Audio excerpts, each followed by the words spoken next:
Hey YouTube, I am back with another retro market watch on January 18th.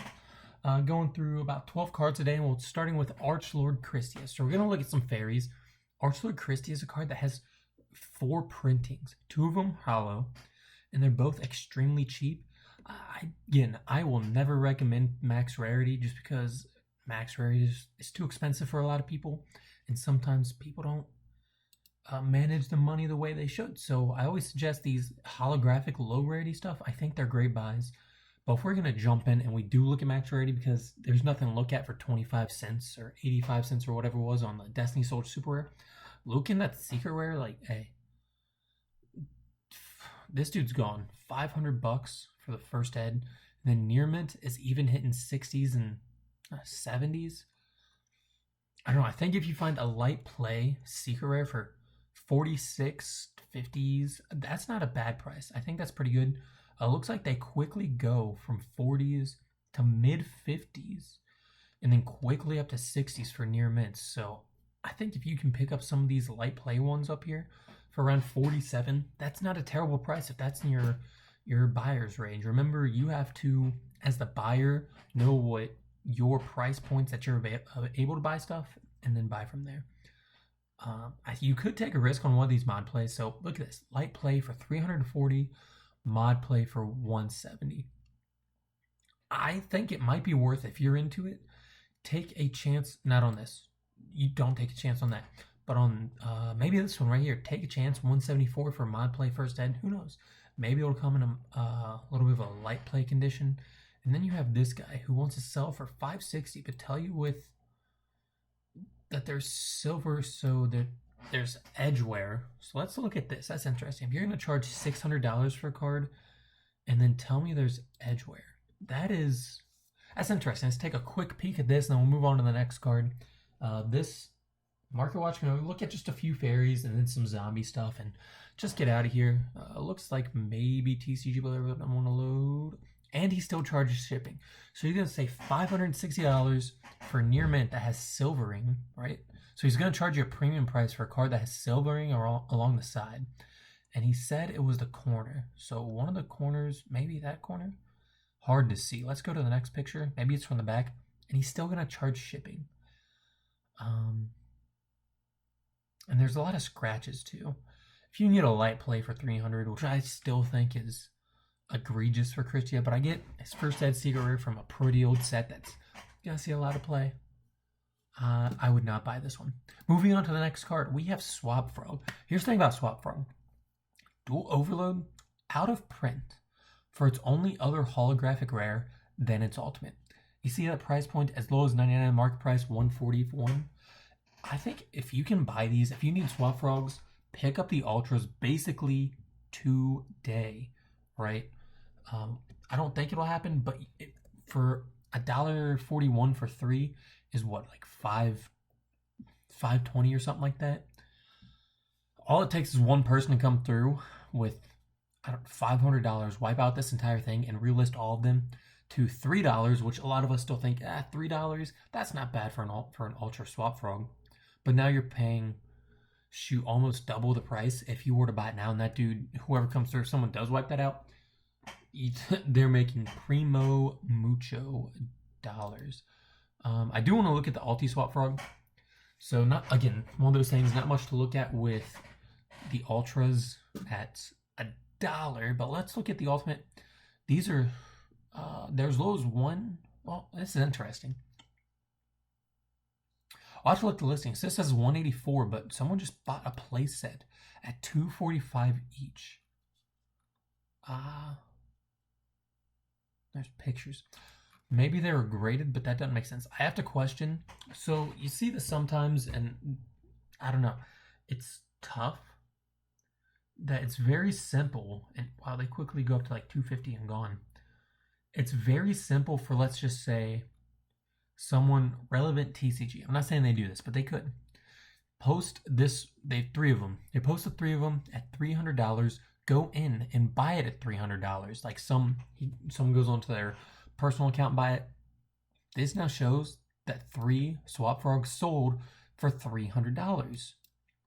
All vendors see this and they start listing for closer to $300. And then Swap Frog was just artificially bumped up from 160s to 300 a copy. So something to watch out for. Don't look, and that goes to show, don't look strictly at this stuff when you can literally just scroll down and see this stuff. So that's interesting. Still a high price point. Now it is an ultimate rare that's gone, but I don't know. Here I want to look at both of these. So I don't want to look at the ultra rare. I lied. So ultra rare, $14. Nova Summoner is it's becoming pretty popular in Edison format for fairy decks. It's the best fairy searcher, strictly fairy, to whereas like Shining Angel searches all lights. Nova Summoner searches any fairy and puts them in any position.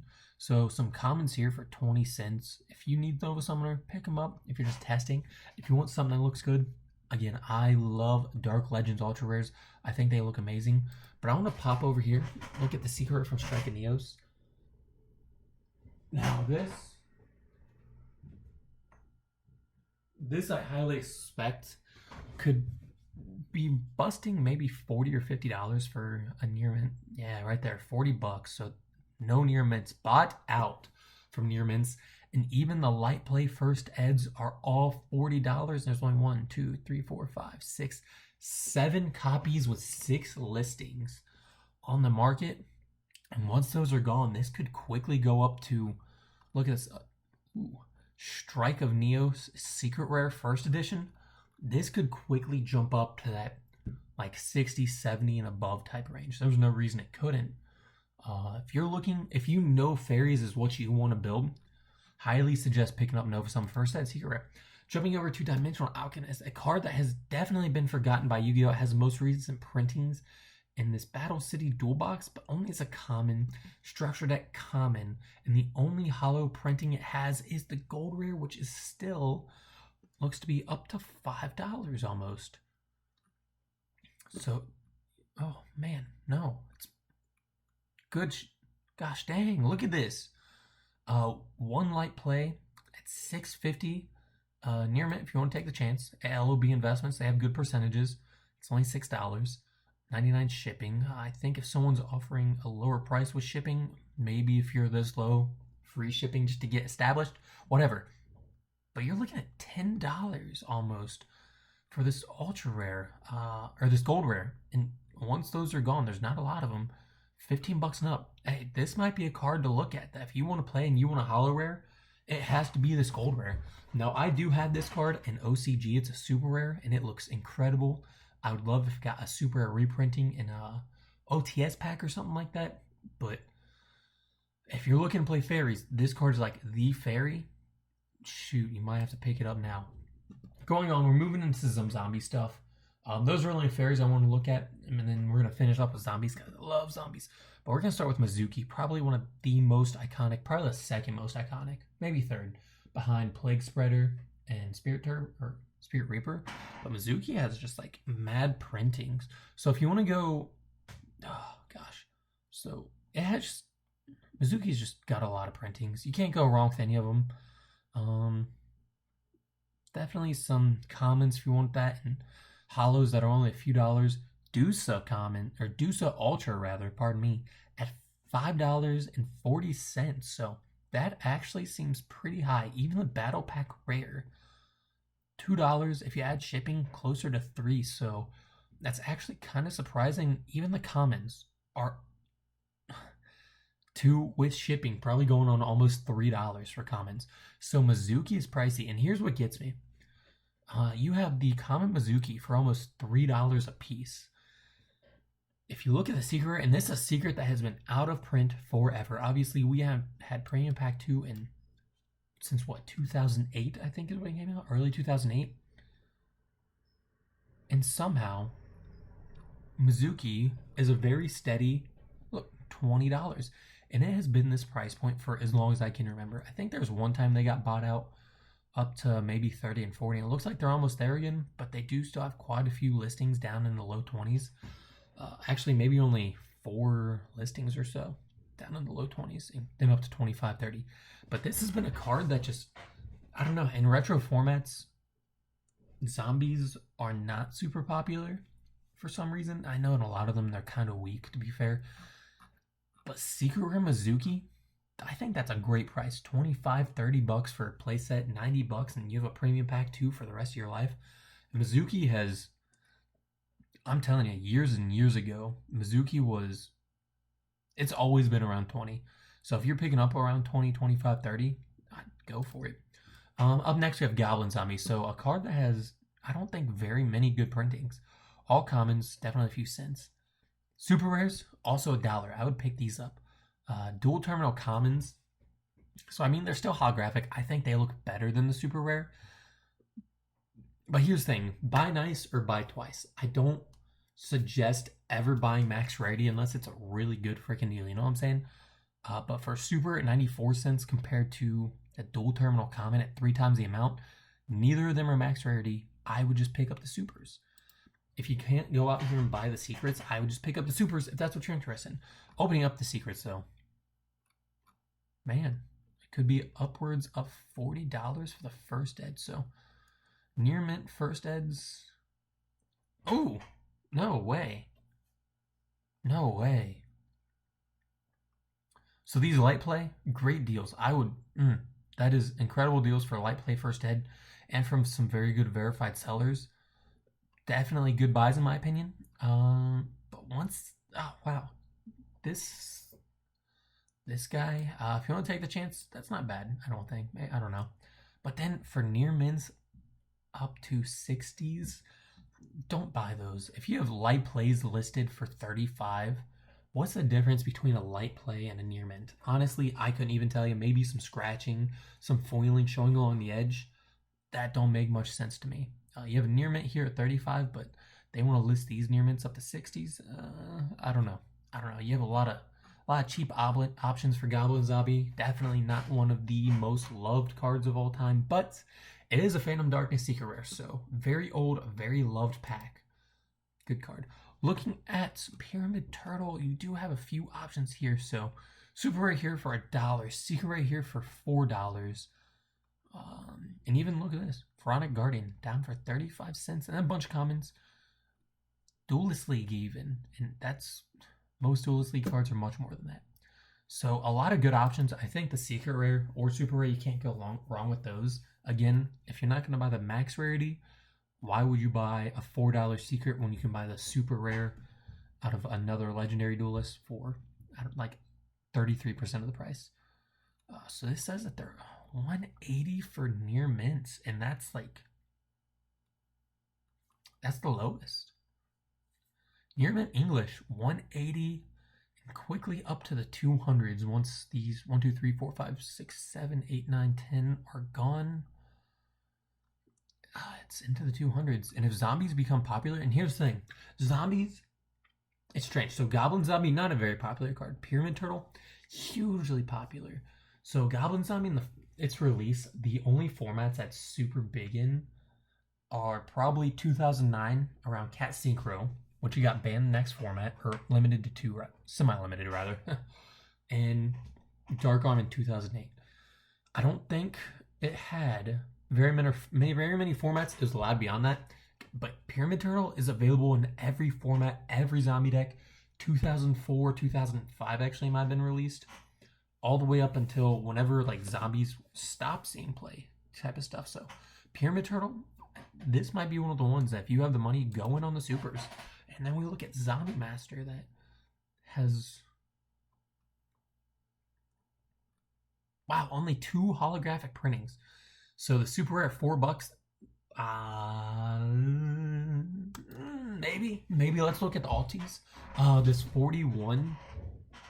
I don't think that's for the first ed. Yeah, first ed is up towards $100 for near mint first ed. That's light play. Here we go. Light plays 79s, and near mints you're hitting 90s for very low sellers, and $100. $100 bare minimum from a verified seller. Once these two are gone, it's up to $130. And listen, this is, it's the ultimate rares. It's the GX ultimate rares. So Goblin Zombie, it's weird. A Goblin Zombie, which came out, 4 or 5 sets later, same era, the next year. First ed secret is, what do we say, about $60? But then you have a first ed ulti right here for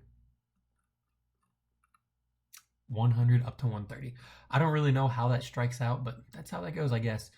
Looking at Plague Spreader, and this is just a card that has so many good printings. And if you can't afford the Ultimate, maybe the Ultra might be pretty cool. I would actually think that'd be a good buy.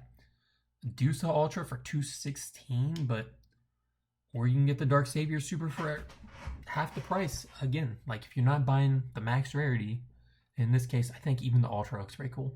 But if you're not buying the max rarity, just buy the most, like the cheapest holographic form, which is, for whatever reason, cheaper than commons. But let's look at the Ultimate Rare. Jumping into the Ultimate Rare. This card, another nearly $200 card. So you have some Unlimbs.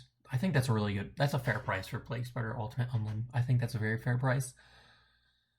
Looking at first ed, the first light plays up to 160, then 170, and the near mints are effectively $200. $200 for near mints of Plague Spreader. And here's the thing, so Plague Spreader also had, maybe, is there one? A misprint where if you see here it's purple, its aura in some prints were blue, like and what do you say, like a sky blue, and then some very rare misprints, I think some of them were either even green. So look out for that type of stuff, but this card's kind of up and away. Spirit Reaper, another card that I don't think has very many good prints. If you can't get the super rare, and maybe even I don't know, I don't really like Starfoil. I don't know anybody who likes that. I personally would go after a Pharaonic Guardian first ed near mint, or even Dark Revelations near mint. Ultra Joey's World, ultra rare, probably not bad, but golds I think are horrible looking. But again, let's go ahead and jump into the max rarity and decide if this isn't the rarity for you, maybe something else is. So this is a card that I see pretty often on Facebook groups, routinely going for 250s for light play. Okay. And then, shoot, man, if you don't already have some of these, like you're pushing nearly $500. I didn't know Spirit Reaper got this expensive. Hey, yeah, if that's not the price point for you, then hey, maybe that Pharaonic Guardian first ed. Going on to the next card, we have Illblood, who actually is very much exactly like Christia. You have some hollow printing, 15 cents, man. If this isn't for you, the secret rare, hey, 15 cents is. 15 cents is for you. In this card, 200, about the same boat as Christia, it looks like. What's this dude doing? Near mint Unlimbs going for 170, but there's light plays that are first eds that are cheaper.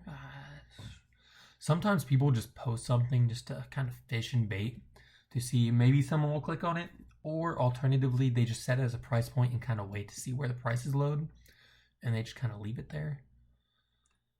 But for a near mint, oh man, 215.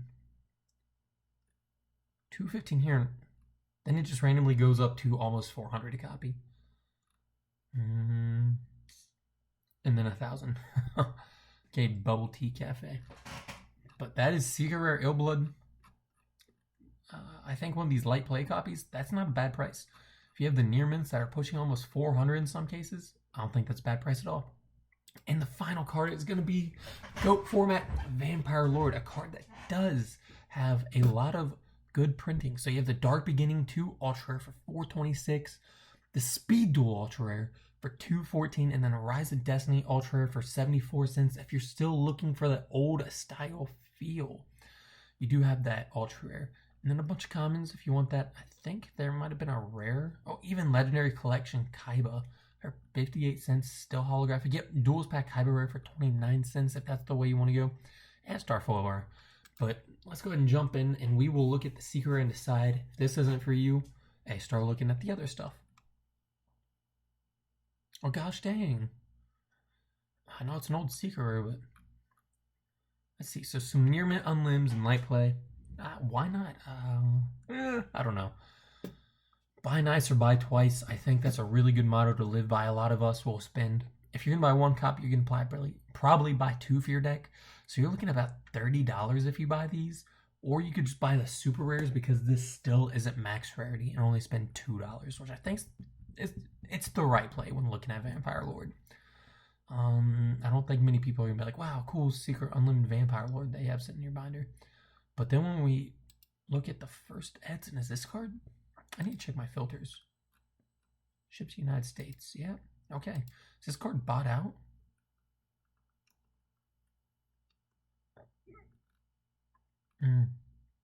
Not quite, but let's see. The first near mint is 115 for Vampire Lord, which that's honestly shocking to me. I know it's one of really old cards from Dark Crisis. Some fans really love that set and artwork and things that came out of there, but even the light play first eds are up in the 80s. So, yeah. Well, that's Vampire Lord. Hey, that's today's Market Watch. Thank you guys very much for watching. If you did, have a wonderful day. Please like, comment, subscribe. And if there's more stuff you guys want to see, specifically cards, let other people know about, hey, just let me know. But have a good day and